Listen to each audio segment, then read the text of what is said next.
Produire les plus belles montres peut s'avérer douloureux pour le dos, la nuque et les épaules. Dans cette vidéo, je vais vous apprendre les bases de la posture pour les horlogers, de sorte à protéger votre corps et assurer votre avenir. Bienvenue, je suis Olivier Girard, ergonome, posturologue, auteur du livre Plein le dos.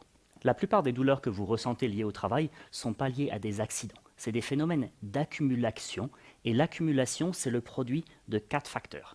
Ce que vous faites, dans quelle posture, pendant combien de temps, et dans quel état psychologique.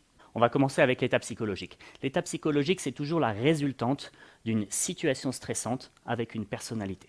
La règle d'or en matière de stress étant moins tu es stressé, mieux tu te portes, finalement vous n'avez que 2 avenues pour travailler sur le stress. Soit vous travaillez sur les situations, moins stressantes, moins fréquentes, soit vous travaillez sur la personnalité, c'est-à-dire en gros, vous apprenez à relativiser. Ça c'est pour le stress, maintenant on va se concentrer sur la mécanique.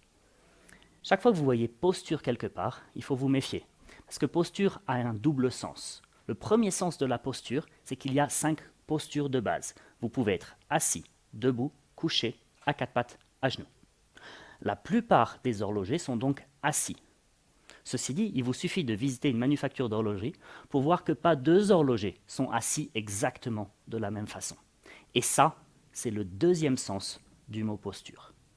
En tant que posturologue, quand je parle de posture, j'entends donc ce que vous faites avec chaque muscle et articulation de votre corps, consciemment ou pas, volontairement ou pas, 24 heures sur 24. Je dis donc, le type là, il est assis, et là, il est différemment assis parce qu'il vient de plier de son coude. Ensuite, une fois que j'ai déterminé si vous étiez comme ça ou comme ça, je vais regarder si vous êtes comme ça ou comme ça. C'est-à-dire quelle est la tension à l'intérieur de vos tissus. La tension est liée aux efforts physiques, aux chocs et aux vibrations, ainsi qu'au froid. Et une fois qu'on a regardé si vous étiez comme ça ou comme ça, comme ça ou comme ça, on regarde pendant combien de temps vous imposez ça à vos tissus. Combien de temps ou à quelle fréquence ou à quelle vitesse, le facteur temps. La règle de la mécanique, c'est que vous n'avez le droit de prendre qu'un seul risque à la fois. Vous avez le droit de vous tenir n'importe comment, mais pas pendant longtemps, et pas en portant un piano. Vous avez le droit de porter un piano ou un enfant, mais seulement si vous êtes dans une bonne posture, et seulement si ça ne dure pas trop longtemps, etc. Quand on est horloger, les efforts physiques sont souvent relativement modérés. Donc on est beaucoup plus face à des problématiques de posture dans des durées prolongées ou de répétition de posture. Donc vous voyez que le nœud du problème, c'est quand même la compréhension de la posture et de la finesse de la posture, puisqu'on va parler de chaque muscle et de chaque articulation. Pour comprendre ça bien, j'ai créé un système universel au cœur duquel j'aimerais bien vous emmener maintenant. Ce système universel, il s'appelle les 3 règles de la posture. La règle numéro 1 va parler de votre dos, la règle numéro 2 va parler de la nuque, et la règle numéro 3 va parler de la construction posturale. Une fois qu'on aura compris comment la posture fonctionne, on va l'appliquer d'abord au réglage de siège, puis au réglage de l'établi, des accoudoirs et autres activités liées au métier d'horloger. Règle 1A. La règle 1A dit que quand votre dos est avachi, c'est-à-dire rond et compressé, le poids a tendance à se reporter sur les disques, ce qui va augmenter le risque d'hernie discale. Par ailleurs, quand je m'avachis, la tête et les épaules partent vers l'avant, et donc vous voyez, pour le muscle ici, là, qui est le trapèze supérieur, tenir ma tête qui est partie vers l'avant, c'est un peu comme si vous rentriez du supermarché en tenant vos sacs de courses comme ça. C'est extrêmement lourd, il va fatiguer vite, et un muscle qui fatigue devient douloureux. Par ailleurs, dès que j'ai le dos avachi, vous voyez que mes poumons vont se compresser, donc il y a moins d'air, donc moins d'oxygène, c'est-à-dire moins d'énergie et finalement plus de problèmes. La règle 1B, quant à elle, dit oui d'accord, mais t'as pas non plus envie d'avoir le dos creux ou cambré, c'est synonyme. Pourquoi? Parce que quand j'ai le dos creux, le poids vient poser cartilage sur cartilage et il va donc accélérer l'usure naturelle du cartilage des vertèbres qui s'appelle arthrose. On va tous avoir de l'arthrose. La question c'est à quel âge et avec quelle intensité. En travaillant dos creux toute la journée, vous accélérez le processus naturel. Par ailleurs, quand le dos est creux, les petits muscles qui courent le long de la colonne vertébrale sont extrêmement contractés et des muscles qui restent contractés vont devenir douloureux. Dernier effet du dos creux qui n'est pas le plus pertinent pour les horlogers, mais c'est important de le savoir, quand votre dos est creux, les muscles du plancher pelvien sont relax et par conséquent, si vous combinez dos creux avec un effort physique, comme certaines fois quand on fait de la musculation ou quand on est enceinte, le résultat, c'est incontinence et descente d'organes. Un B dit donc, écoute, tu n'as pas non plus envie d'avoir le dos cambré. Et un C dit, oui, mais mon dos il pourrait aussi être tordu, et ça c'est pas bien non plus. Pourquoi c'est pas bien? Parce que finalement un dos tordu, c'est un peu comme un dos creux, mais d'un côté plutôt que de l'autre. Ça c'est notamment si le dos est tordu par le bas, c'est-à-dire que je mets plus de poids sur un pied que sur l'autre, mais c'est également le cas si mon dos est tordu par le milieu, parce que je croise les jambes, ou parce que j'ai un gros portefeuille dans la poche arrière. Et c'est également quand le dos est tordu par le haut, parce que je pose sur un coude. Dans le métier des horlogers, la quatrième variante de dos tordu est extrêmement pertinente parce que c'est rotation. Dès que je vais avoir le nez ou les épaules qui sont orientés différemment du bassin, ben je peux être sûr que j'ai une torsion. Et la vision monoculaire va donc souvent créer des nuques tordues. La règle 1 dit donc, écoute, quand tu fais un truc fréquent, prolongé ou dangereux, ton dos devrait être ni avachi, ni creux, ni tordu. Question à 1 million de $, il reste quoi? Beaucoup de gens me disent, ce qui reste, c'est un dos droit. Mais non. Parce que si vous dites à quelqu'un, tiens-toi droit, assieds-toi droit, plie avec le dos droit, tout de suite, vous allez voir que la personne creuse le dos, cambre. Le mot droit crée toujours le dos creux. Donc ce qu'on va chercher, c'est quelque chose d'intermédiaire, on va créer un mot, et le mot qu'on va utiliser, c'est le mot dos plat. Vous voyez, ici je sens que j'ai un plat dans le bas du dos, ça ne veut pas dire qu'il n'y a plus de courbure dans ma colonne vertébrale, ça ne veut pas dire qu'elle est statique, ça veut dire que ici, je ressens ce plat qui signifie que je distribue mon poids entre les différents tissus. Passons à la règle 2. La règle 2 parle de votre nuque et elle observe que vous n'aurez jamais de problème du fait que la nuque est trop relaxe. Une nuque trop relaxe, ça n'existe pas. La règle 2 se résume donc très simplement en disant, écoutez, vous devez avoir l'obsession de garder la nuque aussi relaxe que possible, quoi que vous fassiez. On va donc essayer de comprendre ce qui contracte la nuque. Il y a 5 facteurs de tête, 4 facteurs de coude ou d'épaule. Les 5 facteurs de tête sont les suivants. Flexion profonde, c'est-à-dire que ma nuque penche plus que 20 degrés. Ou à l'inverse, extension. Troisième facteur, tête devant, comme le poulet, ce qui est par exemple la conséquence du fait d'être avachi, comme on a vu dans la règle 1.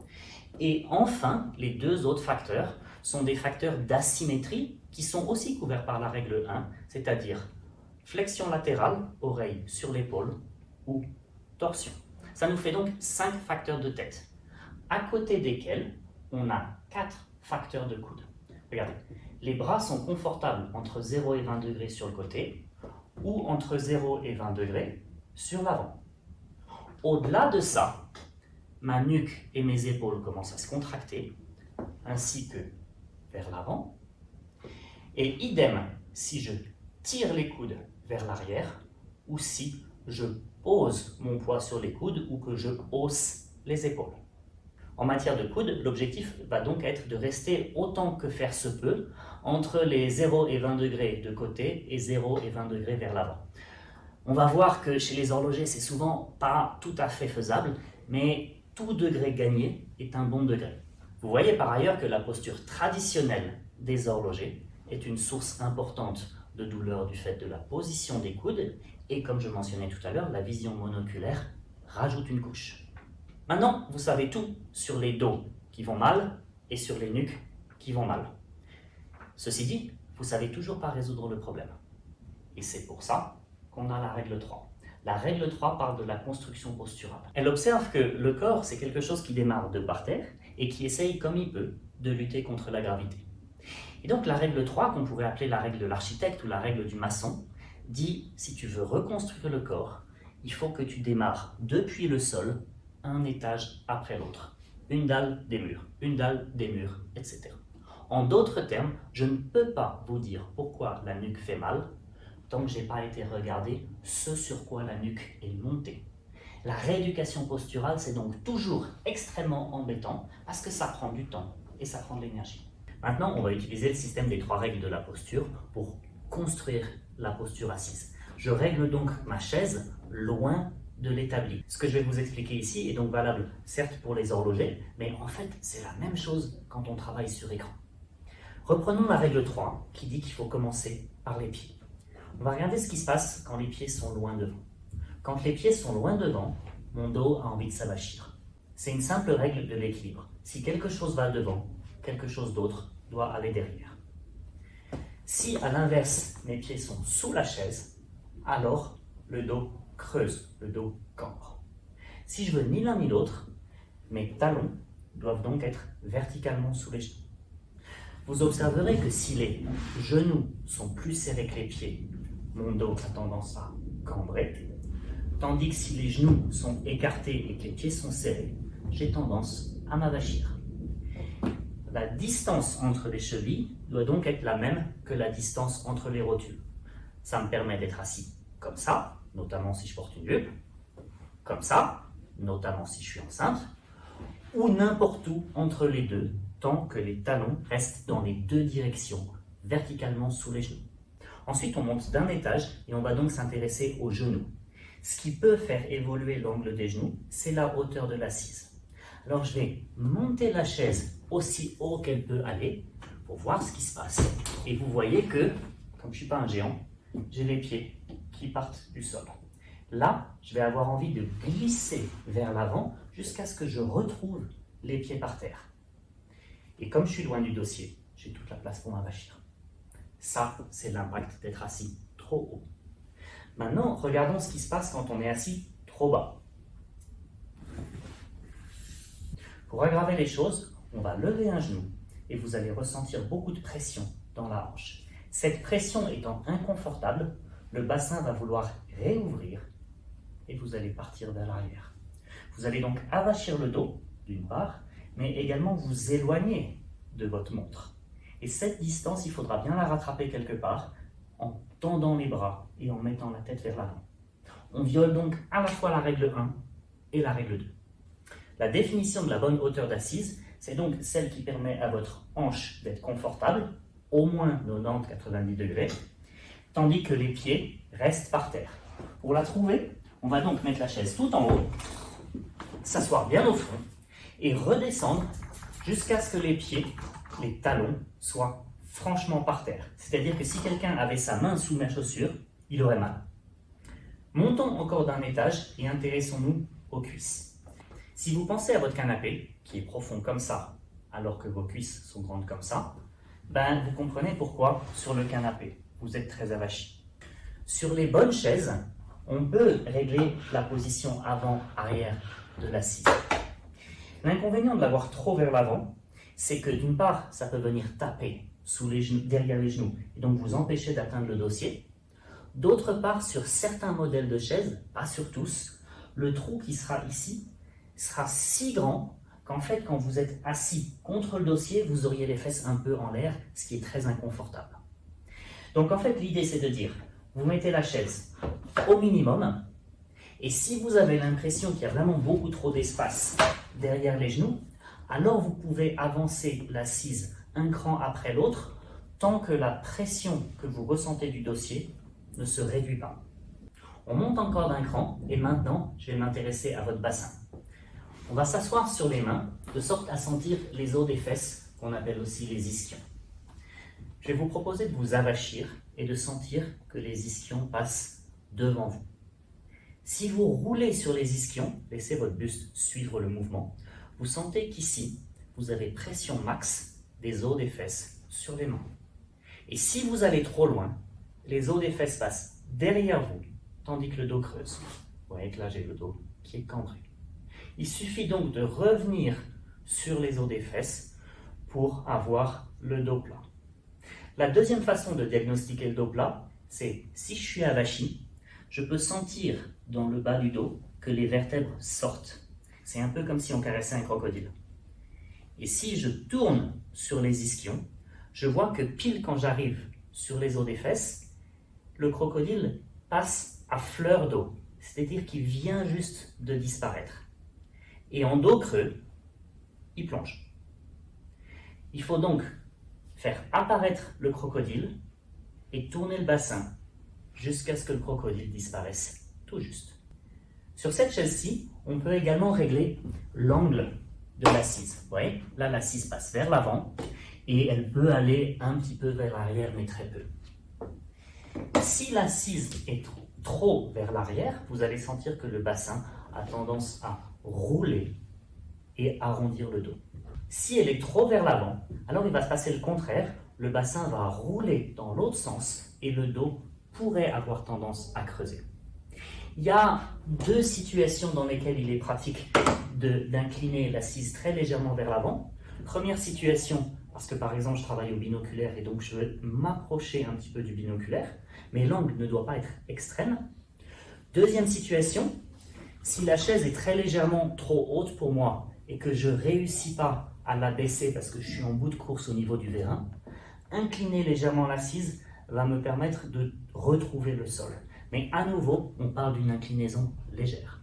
L'objectif pour la plupart d'entre nous, c'est donc d'avoir une assise qui est grosso modo horizontale. Ce que vous pouvez tout à fait évaluer à distance. Vous regardez votre chaise, si l'assise est horizontale, on n'est pas trop mal. Vous voyez, quand je suis assis, vous observez que je suis très légèrement vers l'avant. C'est pas un hasard, c'est de la mécanique. Je vais vous montrer pourquoi. On va se mettre sur l'avant de l'assise et sur les os des fesses. Et je vais vous demander de reculer le buste d'une vingtaine de centimètres sans toucher le dossier. Et là, vous sentez qu'il y a les abdos qui commencent à se contracter. Pourquoi? Parce que vous êtes en mode tour de Pise. La structure est en train de s'écrouler, donc les courroies se tendent. Vous fermez les yeux et vous revenez vers l'avant. À un moment, vous sentez que les abdos sont complètement décontractés.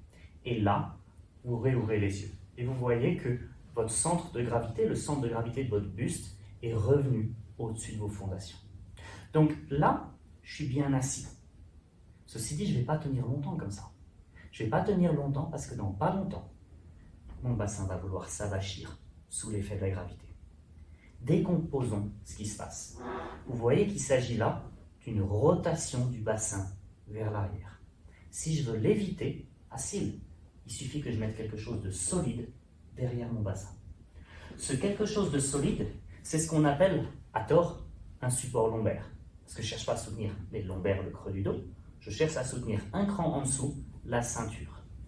Le support lombaire, c'est donc cette partie de la chaise, celle qui ressort vers l'avant. Et cette partie de la chaise, il faut la régler pile à la hauteur de la ceinture, c'est-à-dire à la hauteur des deux bosses que vous ressentez derrière le bassin. Comment est-ce qu'on le règle?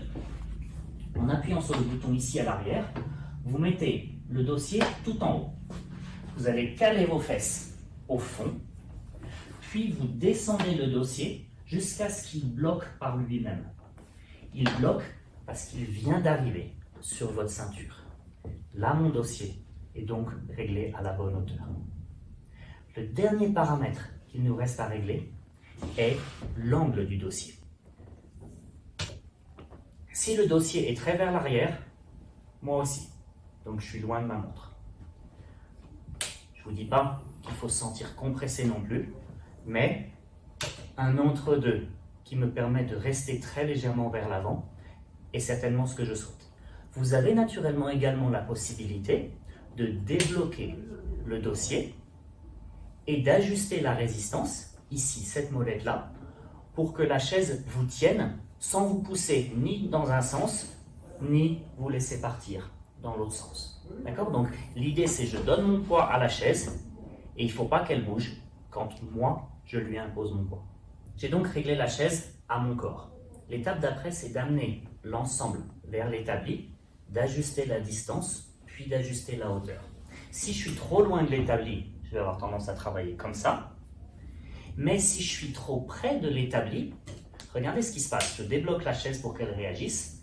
Vous voyez que plus je m'approche de l'établi, plus je pars vers l'arrière et ma tête va devoir compenser. Et ça, c'est une énorme source de tension dans la nuque. La bonne distance, c'est donc celle qui me permet d'être dans la posture qu'on a construite ensemble avec une bonne vision sur la montre. En termes de hauteur, on va d'abord régler l'établi de sorte à ce qu'il me permette d'avoir une vision cadran. C'est-à-dire que si l'établi est trop bas, quand je regarde le cadran de la montre, je me casse la nuque. La première étape est donc de poser une montre devant vous et de remonter l'établi progressivement jusqu'à ce que vous ayez une vision cadran qui est relativement confortable pour la nuque. Elle sera toujours un petit peu penchée, mais vous sentirez que ça c'est trop et ça va à peu près. Vous voyez donc que la seule utilité d'un repose-pied, c'est quand je ne peux pas baisser suffisamment l'établi. Mais la meilleure des choses à faire, c'est d'avoir les pieds par terre, parce que ça vous permet d'avoir une plus grande mobilité et plus de confort.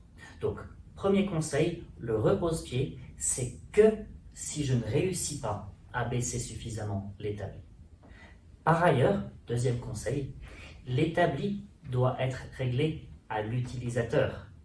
C'est pour ça qu'on a des établis ajustables. Je mets donc l'utilisateur en position confortable sur une chaise, l'ensemble des deux est confortable et j'ajuste l'établi. Je ne cherche surtout pas à rehausser la chaise pour ajuster un utilisateur à l'établi. Je fais tout ce que je peux pour baisser l'établi. Une fois que ça c'est fait, on va régler les accoudoirs. Pour régler les accoudoirs, il y a un test simple à faire. Vous prenez la montre dans vos mains et vous la tenez là où vos yeux seraient confortables pour la regarder. Et voyez, ce qu'on va essayer de faire, c'est à la fois de garder les poignets droits et de garder les coudes le plus près possible du corps. Mes coudes, forcément, ils aimeraient bien être complètement contre mon corps. Ça, c'est super relax pour les épaules. Mais vous voyez que le poignet fléchit et donc ça va créer une pression importante dans le canal carpien. Donc je cherche le compromis entre mes poignets et mes coudes et je cherche par ailleurs à m'assurer qu'il n'y a pas de point de pression sur ces parties souples. Pour régler ces accoudoirs, je vais avoir besoin d'un collègue. Imaginez que j'ai une montre sur un posage. Je vais poser mon bras dans une position qui est une position de travail. Vous voyez, je ne suis pas entre 0 et 20 degrés au niveau de l'épaule, mais c'est pour permettre au poignet de rester droit. Je limite la pression ici sur le bord du bureau et je demande à mon collègue de venir soutenir mon avant-bras. Il faut soutenir tant sous cette partie-là que sous le coude et là, il peut resserrer et on fait l'autre côté de la même façon. Naturellement, chaque activité supposerait un réglage qui est légèrement différent. Donc le réglage que vous choisissez, c'est une espèce de compromis au sein de la variété des activités que vous avez. Vous voyez, le réglage des accoudoirs, je l'ai fait avec un bras puis avec l'autre bras. Le résultat ne va pas nécessairement être symétrique. Pourquoi? Parce que l'activité n'est pas la même avec un bras et avec l'autre bras. Avec une main, je vais juste tenir la montre. Avec l'autre main, je vais avoir un outil. Et ça va impliquer que mes bras sont à des angles et à des positions qui sont différentes. Et par conséquent, ils sont également soutenus dans des positions qui sont différentes. Sur certains réglages, il est possible que la hauteur de l'établi contracte mes épaules, que les accoudoirs, même bien réglés, soient trop hauts. Et là, le test, il est, je ferme les yeux, je demande à mon collègue de légèrement baisser l'établi jusqu'à ce que mes épaules soient relaxées. Encore un peu, là c'est bien.